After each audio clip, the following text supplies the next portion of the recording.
한 주 잘 보내셨습니까?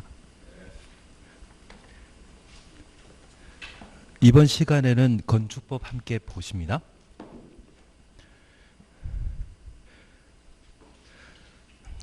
지난 시간에 237페이지까지 하셨죠?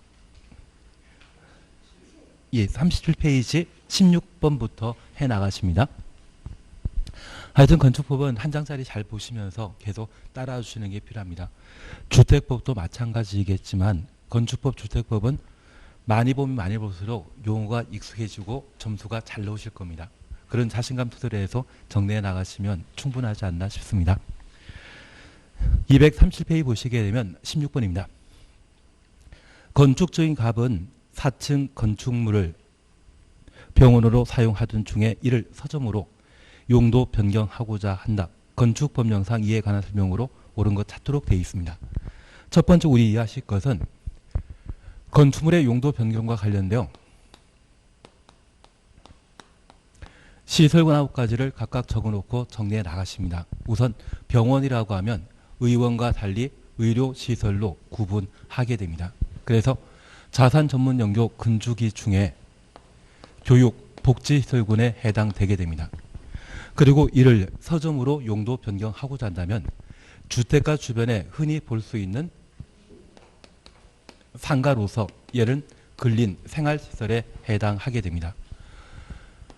특별히 이 서점과 관련되어서는 바닥 면적합 1000제곱미터 미만인 경우에는 일종 근린 생활시설이고 1000제곱미터 이상인 때는 2종 근린 생활시설로 각각 구분하고 있는데 특별히 바닥 면적에 관한 사항들은 따로 따져주지 않고 서점은 근린 생활시설에 해당된다. 그 정도만 파악해 놓습니다. 1번입니다. 갑이 용도 변경하기 위해 건축물을 대수선할 경우 대수선 추천했습니다. 그 설계는 건축서가 아니어도 할 수 있다. 첫 번째 우리 이해하실 것이 있습니다.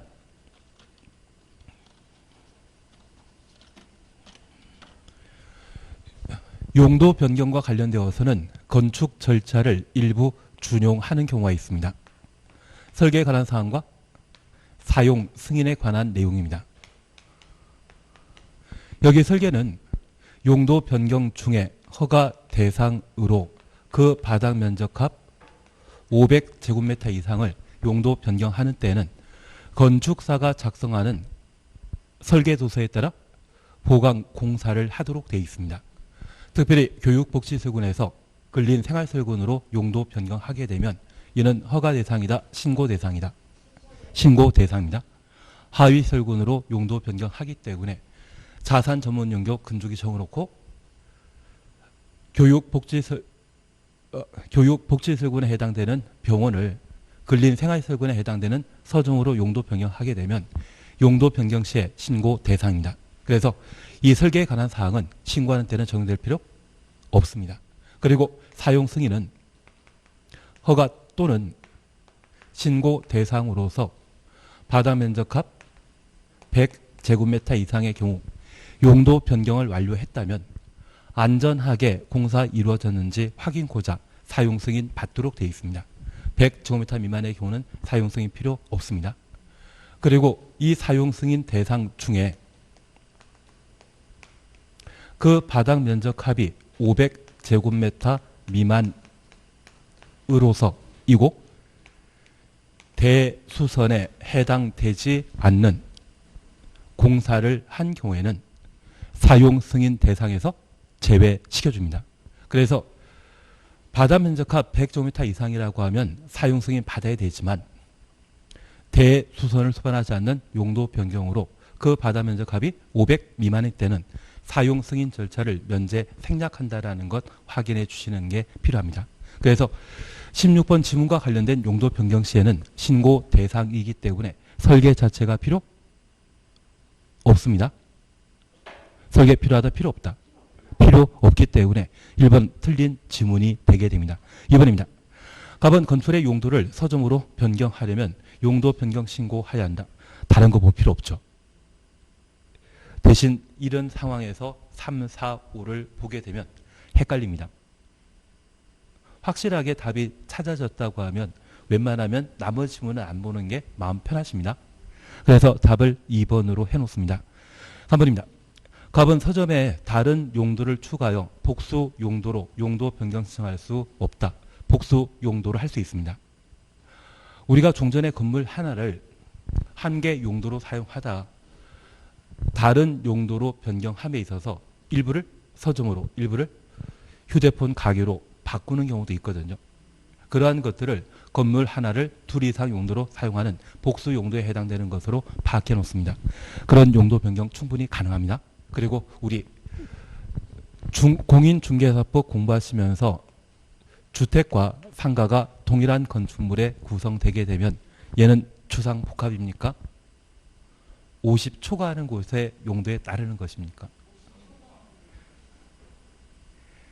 중개사법 공부하셨죠? 50 초과일 것 같은데요.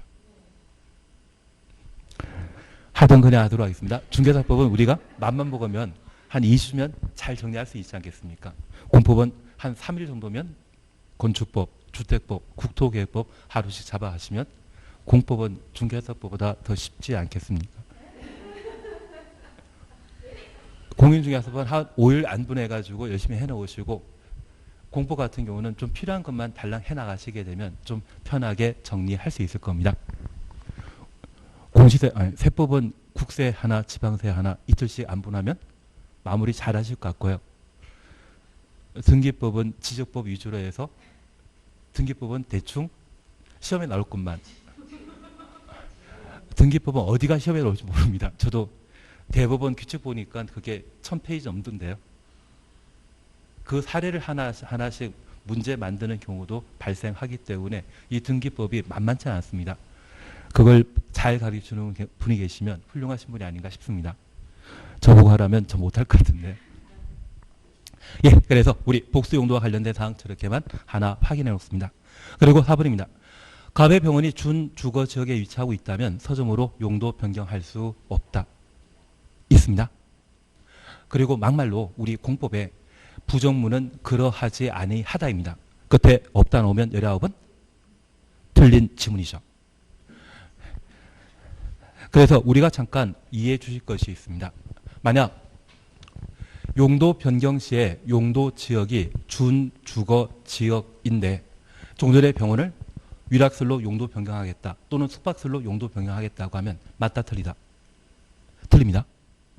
우리가 알고 있는 위락설이나 숙박설은 기본적으로 상업지역에 만들어지는 것이지 준주거 지역이라고 하면 병원을 위락설 등으로 용도 변경할 수 없습니다. 반면에 이 서점의 경우에는 기본적으로 근린 생활설에 해당되는데 전용 주거 지역이라고 하면 이종 근린 생활설은 건축 또는 용도 변경할 수 없습니다.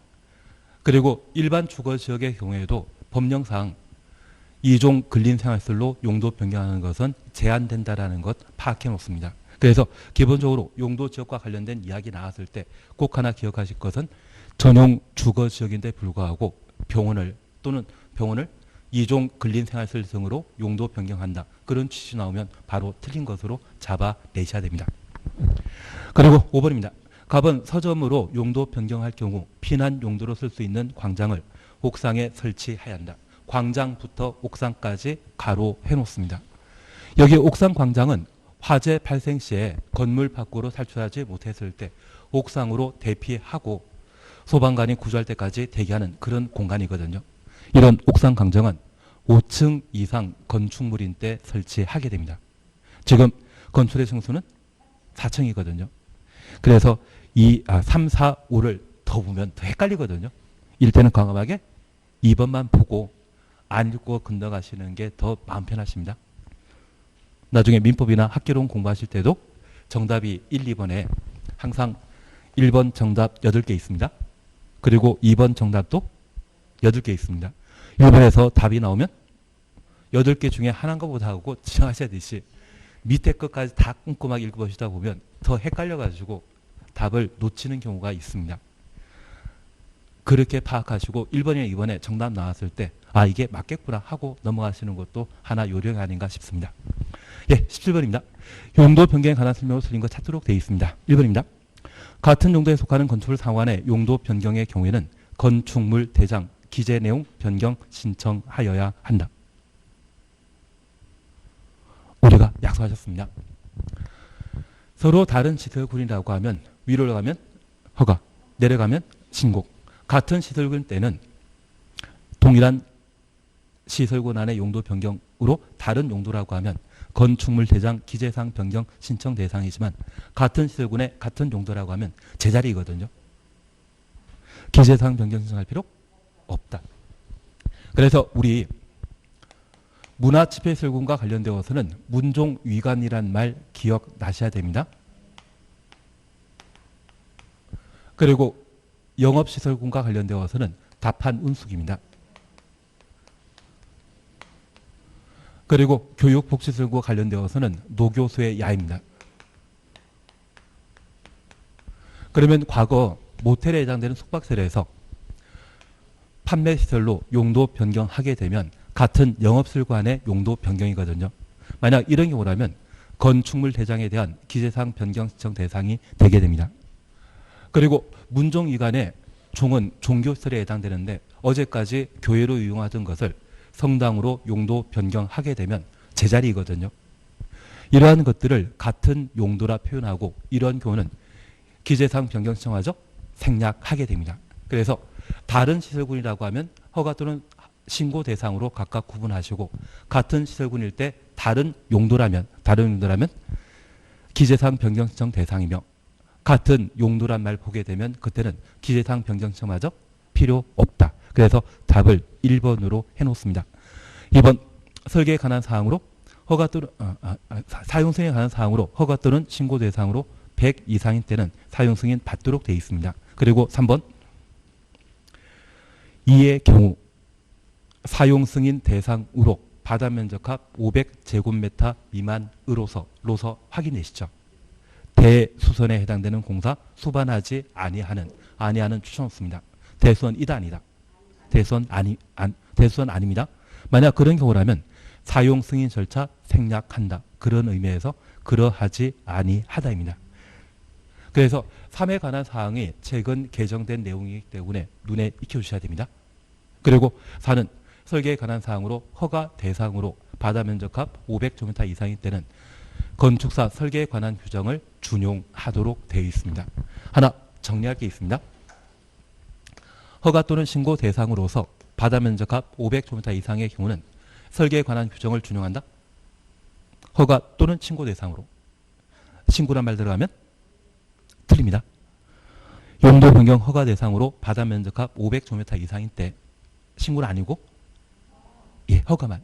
하나 이해하실 것이 있습니다. 여기 허가 대상이라고 하면 하위 시설군에서 상위 시설군으로 용도 변경하는 것으로 이때는 건축 안전 기준이 부족하기 때문에 보강공사라는 것을 해야 되거든요. 이러한 보강공사하는 것은 기둥 하나 두 개 더 세우는 것을 말합니다.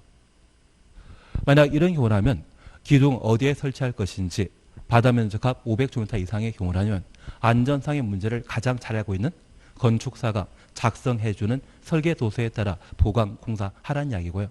반면 신고 대상이라고 하면 보강공사할 필요 없습니다. 있던 기둥 철거해버려야 됩니다. 기둥 없애는 때에는 설계 도면대로 없앤다. 그냥 만추로 때리고 쓴다. 그냥 망치로 때리고 쓰더라고요. 신고하는 경우는 설계 도면 필요 있다 없다 없습니다. 그래서 여기 설계에 관한 사항은 허가라는 말 하나와 500 이상이라는 말이 함께 조합되었을 때 설계에 관한 규정을 준용하도록 되어 있고요. 반면 허가 또는 신고란 말과 100이란 말이 함께 있으면 그때는 사용 승인 받도록 되어 있습니다. 하나 정리할 것이 있습니다.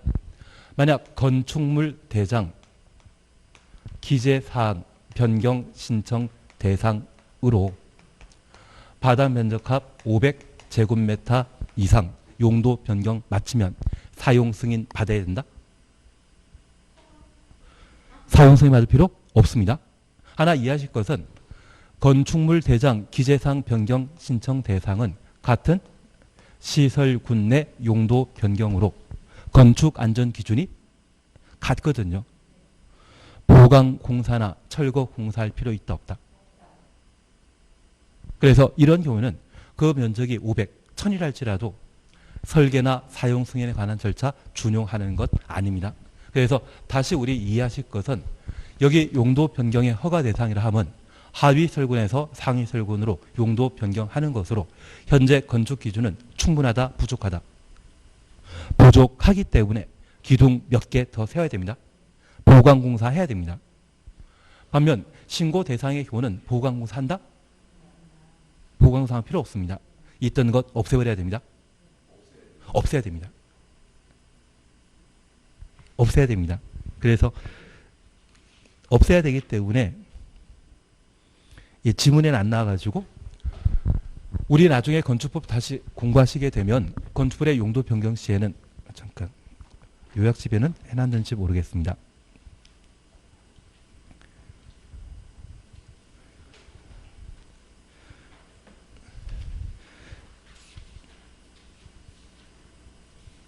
예, 113페이지 봐주시겠습니까? 요약집 113페이지 봐주십니다. 요약집 113페이지 보시면 3번 준용 찾으셨죠? 그리고 기억, 건축 기준 찾으셨죠? 건축의 용도 변경은 변경하려는 용도의 건축 기준에 맞게 할 수 있다 해야 한다. 하여야 한다. 그래서 우리가 하나 이해하실 것은 기둥 10개, 12개 필요한 건축물에서 기둥 8개 필요한 건축물로 용도 변경하게 되면 보통 신고 대상이거든요. 그러면 기둥 12개 있는 건물에서 8개 필요한 건물로 용도 변경하게 되면 12개 그냥 두고 용도 변경해서 사용할 수 있다. 4개 없애버려야 된다. 4개 없애버려야 됩니다. 그래서 이 규정 때문에 가끔 용도 변경하는 공사 이루어지는 건물에 위층 바닥이 주저앉아 공사 중에 인부들이 다치시는 경우 있거든요. 대신 이런 사고 있는 건물이라 할지라도 사용 승인에 관한 절차를 거쳤기 때문에 용도 변경 완료 이후에는 똑같은 사고가 더 이상 발생하지 않습니다. 그래서 우리 건축법에서는 용도 변경 시에 용도 변경하려는 건축물의 건축 기준에 맞게 하여야 한다. 이 규정 때문에 신고 대상의 경우에는 건축 기준을 완화하는, 철거하는 그런 공사가 이루어지게 됩니다. 그래서 그냥 그대로 사용할 수 없다. 기둥 4개 없애버려야 됩니다. 잘 모르지만 그냥 지나가도록 하겠습니다. 그냥 그대로 사용할 수 없다. 그렇게만 봐놓으십니다. 예, 18번에 관해서는 체크십니다. 한 20년에 한번 나옵니다. 대신 나중에 이런 말을 보게 되면 꼭 이것만 하나 확인해 놓습니다. 도시지역 및 지구단위 계획구역 외 지역으로서 도시지역 추천호시고 외 지역 추천호습니다. 현재 도시지역이다, 비도시지역이다. 비도시지역입니다. 이러한 비도시지역에는 건축법 인류 규정을 적용하지 아니하는 바 다음 규정 해당되지 않는 것 찾도록 되어 있는데 우리가 잠깐 이해하실 것이 있습니다. 여기 건축법은 사람 많이 살고 있는 도시지역에는 모든 규정을 적용하도록 되어 있지만 지금처럼 도시지역 및 지구단위 계획구역 외 지역 이 말로 보게 되면 비도시지역으로 도시지역보다 거주한 사람들이 적기 때문에 건축법과 관련된 일부 규정을 적용할 필요 없거든요. 그 적용하지 않는 규정으로서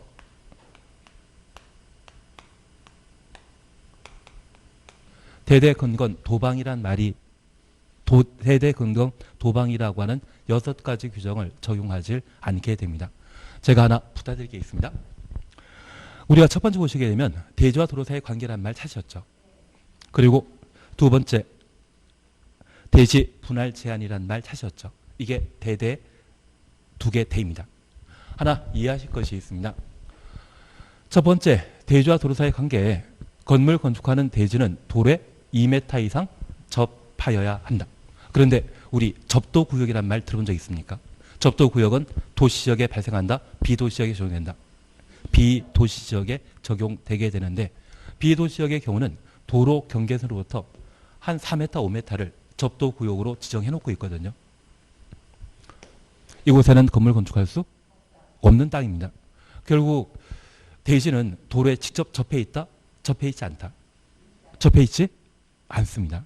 그래서 이 땅은 지역권 등을 설정하여 사용하는 것이지 대지가 도로에 직접 2m 이상 접하는 것 아니거든요. 그런 의미에서 대지 도로 사이 관계를 적용하지 않게 됩니다. 그리고 두 번째, 대지 분할 제한 규정과 관련되어서는 우리 기억하실지 모르겠는데 주거지역 그리고 용도지역이 미정인 경우에는 60제곱미터에 미달하는 분할할 수 없고 상업지역 공업지역의 경우는 150, 녹지지역의 경우는 200제곱미터의 몸집을 분할할 수 없습니다. 주상 공록은 도시지역이다 비도시지역이다? 다 도시지역입니다.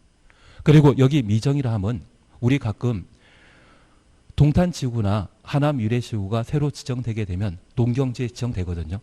지구 지정 당시에는 어디가 상업지역이고 어디가 주거지역인지 구분할지 못합니다. 그래서 지구 단위 계획구로 지정되었지만 아직 용도지역이 세분되지 못한 곳이라고 하면 바로 도시지역 중에 용도지역이 미정인 곳입니다. 이런 건축법상 대지 분할 제한 규정은 어디에만 적용된다? 도시지역에만. 비도시지역에는 적용된다 안 된다? 안 된다. 그런 의미입니다. 다만 비도시지역의 대지 분할 제한 규정은 건축물 없는 때는 국토의 계획 및 이용에 관한 법률을 따르도록 되어 있고요. 건축물 있는 대지 분할만 건축법령을 적용하게 되는데 하나 이해하실 것이 있습니다. 만약 주거지역에 대지 분할 제한 면적을 60으로 했다면 주거지역의 건폐율은 50, 용적률은 100% 정도 되는 것이 제일 좋은 전용 주거지역의 특징입니다. 그러면 여기 건폐율 50% 적용하게 되면 대지 면적 중에 절반은 건물 건축할 수 있거든요. 그러면 한 층의 건축 면적이 30제곱미터라고 하면 이것 10평 안 됩니다. 사람 살 수 있다 없다? 있습니다. 우리 원룸형 주택에 주거지 면적이 30제곱미터 이상의 경우는 두 개의 공간으로 구분할 수 있다. 이거 투룸 나올 수 있는 상황입니다. 대신 우리가 잠깐 이해하실 것은 이 주거지역의 대지 분할 제한 면적을 60이 아닌 10제곱미터로 하고 건폐율 50 적용해서 건물 건축하게 되면 건축 면적은 5제곱미터 나오거든요. 2평 채 안 됩니다. 저 같은 사람이 들어놓게 되면 팔과 다리가 벽을 뚫고 나와 있지 않겠습니까? 주택으로서의 제 기능 한다 못한다? 못합니다. 그래서 이 주거지역에 건물 건축하게 되었을 때 건물의 기능을 다하기 위해서는 대지의 면적은 최소 얼마나 돼야 된다? 60은 돼야 됩니다. 상업적 공업지역은 150, 녹지역은 200. 그러면 건축물 있는 대지를 분할함에 있어서 분할 이후에 각각의 면적이 60 돼야만 건물 건축할 수 있는 대지이지 종전 대지가 60인데 분할해서 30씩 만들게 된다고 하면 재기능 할 수 있다 없다? 그게 대지 분할 제한 규정이거든요. 이러한 규정은 어디에만 적용한다? 도시지역에만. 시골 지역에는 적용한다 안 한다? 안 한다. 그거 잡아주시는 게 필요합니다. 그리고 건축선 지정, 건축선에 의한 건축 제한이 여기에 해당되게 됩니다. 하나, 우리 이해하실 것이 있습니다. 얘는 건축선과 관계된 사항인데 건축선은 대지와 도로 사이의 경계선을 말합니다. 시골에 추수한 농산물은 어디에 건조합니까? 도로 한가운데. 건조 중인 농작물을 공무원이 치우고자 한다고 하면 주변 농민들이 도끼 들고 나타나시더라고요. 건축선과 관련된 규정은 시골 지역에는 의미 있다 의미 없다? 의미 없습니다. 그래서 건축선에 관한 사항은 시골에 적용되는 것 아닙니다. 그리고 도로의 지정 폐지 변경 방화지구인데 이 방화지구와 관련되어서는 화재 발생 시에 많은 인명 재산 피해가 예상되는 곳에 화재 대처하기 위해 방화지구 지정하는데 시골 지역에는 산 너머 집 한두 채 있거든요. 방화지구 지정할 필요 없습니다. 그리고 도로의 지정 폐지 변경이 여기 있는데 우리 건축법상 도로 지정하고자 한다면 이해관계인 동의 받아야 되거든요. 시골에는 이해관계인 많다 적다? 예, 어떤 의미인지 모르시지만 이렇게 잠깐 이해해 주십시오. 시골 지역에 도로 있던 것을 우리 집 한 사람만 살고 있었거든요. 그런데 밤에 우리가 서울로 이사가 되었습니다. 그러면 이 도로 더 이상 이용한 사람 없거든요. 그런데 해당 군에서 시에서 이 도로를 1년 10달 아스팔트 깔고 계속 관리하고자 한다면 도로 관리와 관련된 비용 많이 발생할 수 있거든요. 이 도로 이용하는 자가 딱 한 사람이었는데 그 한 사람이 없어졌다고 하면 이 도로 폐지하고자 할 때 건축법에 따르게 되면 이해관계인 동의 받아야 됩니다.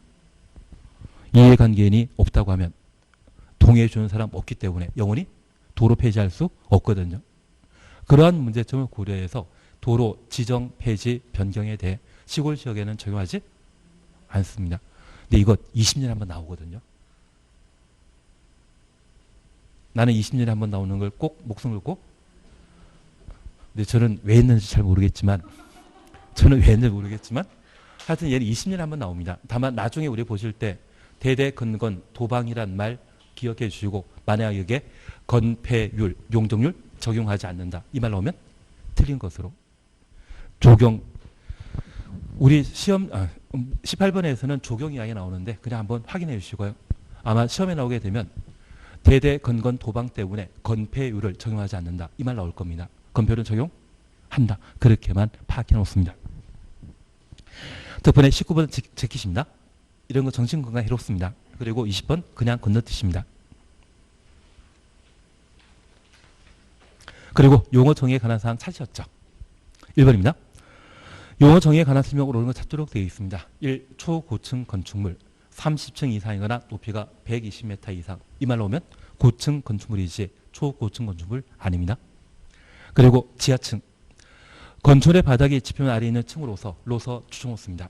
지표 아래란 말 전제 조건 충족했습니다. 지표면에서 바닥에서 지표면까지의 평균 높이가 해당 층 높이의 2분의 1. 3분의 1은 본 적 없으시죠? 그래서 2번 틀립니다. 3번은 건축물에 대한 개념인데 크게 신경 쓰지 마십시오. 그리고 4번입니다. 준초고층 건축물이란 고층 건축물 중에 초고층 건축물이 아닌 것을 말한다. 그래서 특정 법률 용어에 준이란 말이 나온다면 뒤에 나오는 단어를 부정하는 것이죠. 초고층 건축물 아니다. 그래서 4번 옳은 지문입니다. 5번입니다. 리모델링이란 건축물의 노화 억제 등을 위한 대수선, 건축물 일부를 증축하거나 재축입니까? 개축입니까? 개축. 예, 개축만. 그래서 2년 전에 개정된 개념으로서 주택법상 리모델링은 대수선 또는 증축인데 건축법에서는 대수선 또는 증축, 개축을 리모델링이라 표현하게 됩니다. 재축이 아니라 개축. 예, 나는 이런 거 처음 본다? 처음 보는 것 같아가지고 잠깐 이렇게만 봐놓으십니다. 건축법과 관련된 적용 대상에는 건축물과 건축물 관련 행위를 적용 대상으로 각각 다루게 됩니다. 여기 건축물 관련 행위에는 신축 등을 포함한 건축 행위와 벽삼 계단이라는 대수선, 특히 벽과 관련되어서는 4가지입니다. 내력벽, 수선 변경 시에는 벽면적 30제곱미터 이상이란 말이 꼭 나와줘야 됩니다.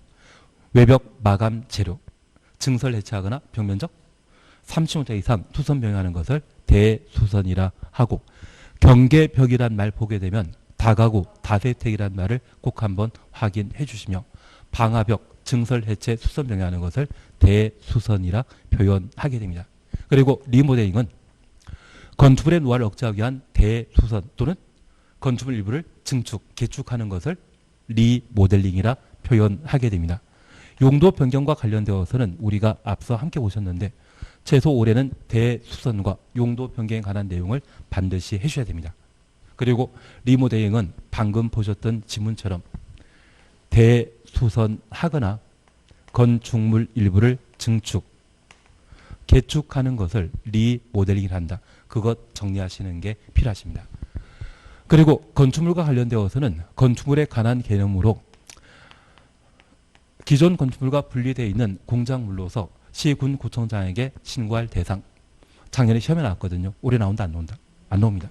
그리고 건축물과 관련된 분쟁이 발생하게 되면 건축법 적용 여부에 따라 건축법령 배제하는 5가지, 작년에 철도 시설 부재 사안을 시험에 낸 적이 있거든요.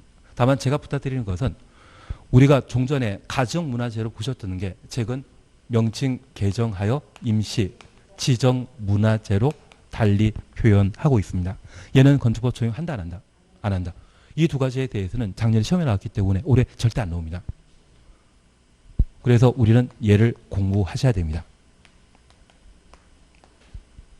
여기 건축물 등과 관련되어서는 우리 요약집 그냥 한 장짜리 보시는 게 더 빠르실 겁니다. 한 장짜리 보시는 게 더 빠르실 겁니다. 우선 첫 번째 우리 봐주실 것은 건축물의 종류를 분류함에 있어서 일반 건축물과 비교되는 것으로서 고층 건축물이라는 게 있습니다.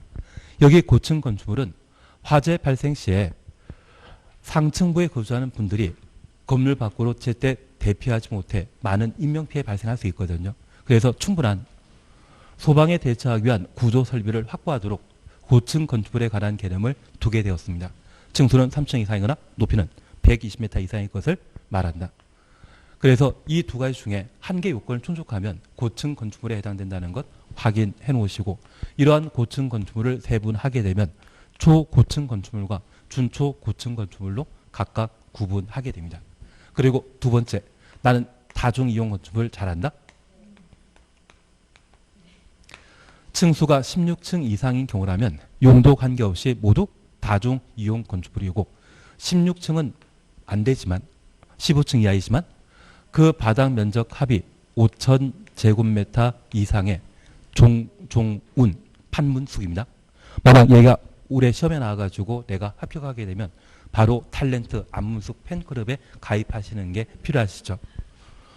심지어 도시개발법에 정하나 게임회가 시험에 나와가지고 내가 맞췄다고 하면 그때는 안정한 팬클럽에 가입해 주는 것도 필요하십니다.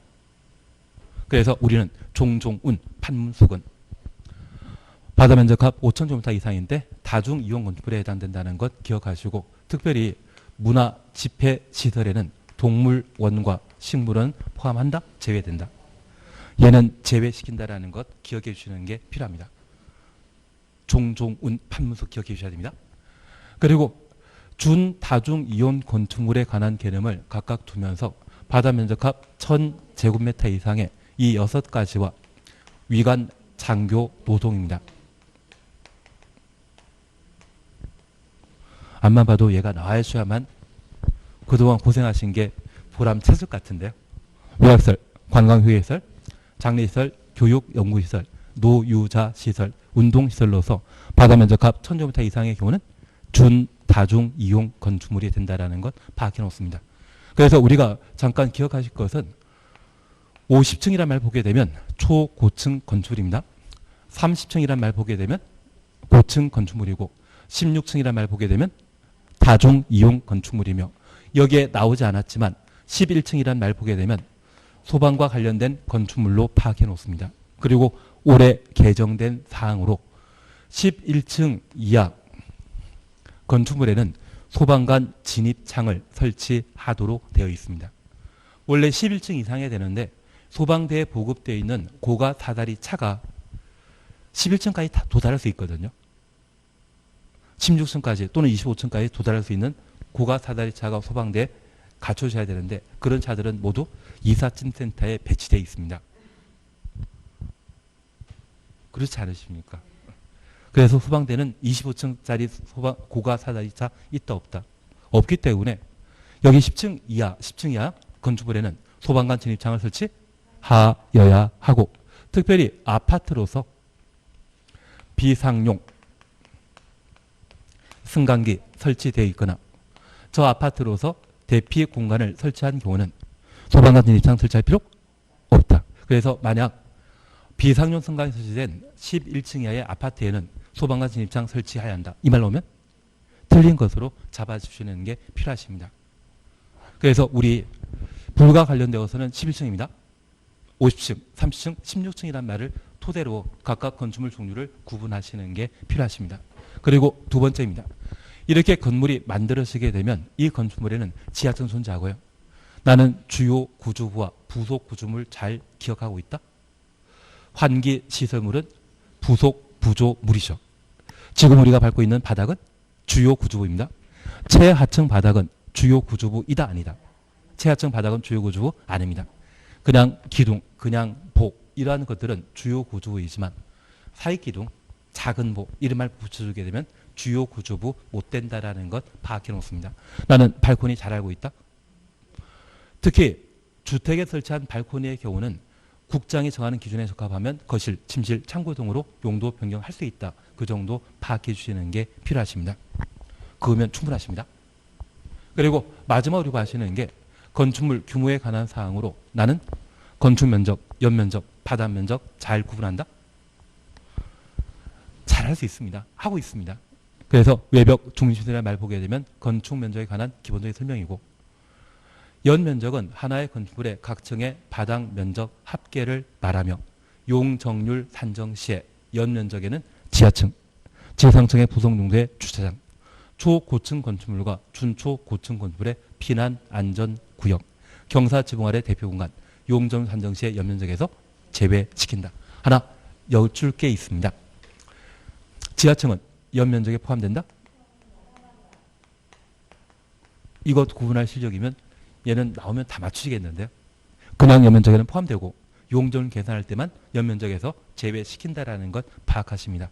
그리고 바닥 면적은 각 층의 벽, 기둥, 중심선으로 둘러싸인 수평투영 면적을 바닥 면적이라는데, 외벽 중심선 나오면 건축 면적, 각 층의 벽 중심선 나오게 되면 바닥 면적에 대한 기본 설명이 되게 됩니다. 그리고 우리가 조금 있다가 건축 면적과 바닥 면적에 대한 특례 규정들을 조금 정리해 나가시면 됩니다. 다만 제가 부탁드리는 것은 높이 1m 이하 건축 면적 제외시킵니다. 경사로, 보행 통로, 차량 통로 이 말 나오게 되면 건축 면적에서 제외시킨다. 생활 폐기물 보관한 면적, 건축 면적에서 제외시킨다. 그것은 꼭 기억해 놔야 됩니다. 그리고 바닥 면적과 관련되어서는 필로티에 관한 사항으로 공동택에 딸려 있는 때 바닥 면적 제외시키고, 공동택 아닌 건축물이라면 동행, 주차에 전용하는 때 제외시키며, 공동택 지상층에 설치한 전기실, 기계실, 어린이 놀이터, 조경시설, 생활 폐기물 보관한 면적은 바닥 면적에서 제외시킨다. 옥상 구조물 바닥 면적 제외시키는데 층고가 1.5m 이하의 다락, 경사진 지붕이라면 1.8m 이하인 때 그 다락 부분에 대해서는 바닥 면적에서 제외시킨다. 모르는 게 없으신데 그래도 불안한 게 마음 상태인 것 같습니다. 하여튼 1번은 그 정도면 충분하실 것 같습니다. 2번 지하층과 관련되어서는 그냥 지나가자. 3번입니다. 지하층에 관한 설명으로 옳은 것 찾도록 되어 있습니다. 지하층 건축물 층수에 산입한다. 층수에 제외시키는 거죠. 2번입니다. 지하층의 면적은 용적률 산정할 때 연면적에서 제외한다. 용적률 산정이란 말 보게 되면 그때는 제외시키는 거죠. 그냥 연면적에는 포함되지만 용적률 산정이란 말 붙어있을 때는 제외시켰습니다. 3번 지키고, 4번 건너뛰고, 5번 건축물 지하층의 출입구 상부, 건축 면적에 산입한다. 느낌상 제외시킨다. 우리가 잠깐 이해하실 것은 건물 건축할 때 지표면에서 건물 직접 지하층을 이용할 수 있도록 우리 학원 지하층처럼 설치되어 있는 공간이 있거든요. 이러한 부분에 빗물 함부로 들어가지 말라고 상부에 차단 장치를 설치하는 경우가 있습니다. 이게 건축 지하층 상부이거든요. 이런 부분에 대해서는 건축 면적에 산입한다, 제외시킨다, 제외시킨다. 그런 의미로. 대신 얘는 가끔 시험에 나오는 건데 신경 쓰지 마시고, 우리 건축 면적 제외되는 것은 지표면으로 높이 1m 이하입니다. 그리고 경사 통로, 보행 통로, 통로란 말 나오게 되면, 그리고 경사로란 말 나오게 되면 건축 면적에서 제외시키고, 건축물에 딸려 있는 생활 폐기물 보관한 면적, 쓰레기 분류 수거장이거든요. 그러한 것들은 건축 면적에서 제외시킨다. 앞서 그것만 잘해주십니다. 예, 그리고 4번 주요 구조에 해당되지 않는 것만 모두 고른 것 찾도록 되어 있습니다. 지붕틀은 주요 구조부 이다 아니다? 이다. 주계단은 이다. 사익기둥은 아니고, 지하층 바닥은 아니고. 그래서 해당되지 않는 것 디귿 리얼 조합 찾아주시면 됩니다. 답 3번입니다. 5번 그냥 한번 풀어볼 수 있겠죠. 나는 자신 있으면 안 풀어도 상관없습니다. 예, 그리고 6번 그냥 지나가십니다. 답은 5번인데 기둥과 기둥 사이의 거리가 20m 이상의 건축물을 특수 구조 건축물이라 표현합니다. 그래서 특수구조 건축물은 기둥과 기둥을 경간이라 하거든요. 경간 거리가 얼마? 20m 이상인 때 특수구조 건축물로 파악하게 됩니다. 7번입니다. 다중이용 건축에 해당되는 용도 아닌 것 찾도록 되어 있습니다. 다만 16층 이상 건축물은 제외하고 바닥 면적합 5,000제곱미터 이상이다. 종종운 판문속입니다. 답은 1번 관광 휴게실이죠. 얘는 위관 장교 노동에 해당됩니다. 준다중이용 건축물에 해당되는 것이지 얘는 다중이용 건축물과는 관계 없을 겁니다. 그래서 판매시설, 운수시설 중에 여객용시설, 종교시설, 의료시설 중에 종합병원, 종종우는 판문속으로 각각 파악해 주시는 게 필요하십니다. 8번에 대해서는 그냥 지나십니다. 그리고 9번 하지 말자.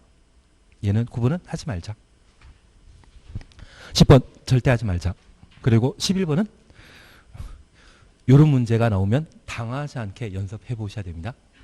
얘는 당황하지 않게.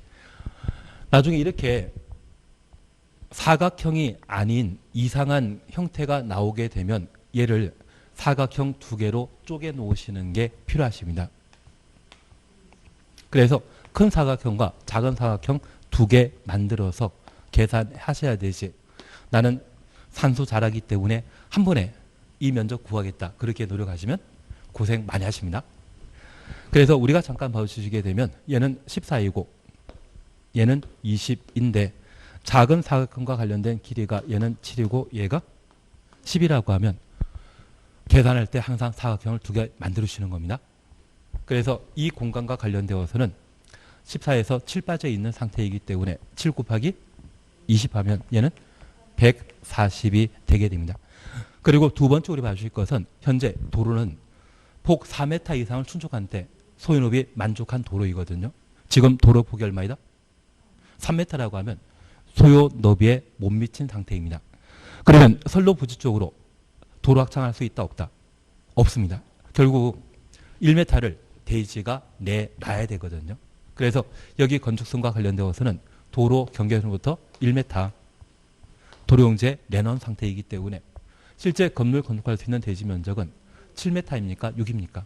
6. 그리고 10하면 이 사각형은 60조미터입니다. 결국 큰 사각형 140에 작은 사각형 60 더하면 220조미터가 대지 면적이 되게 됩니다. 나는 이런 거 계산할 수 해보면 쉽지 않으십니까? 그러면 쉬었다 하십니다.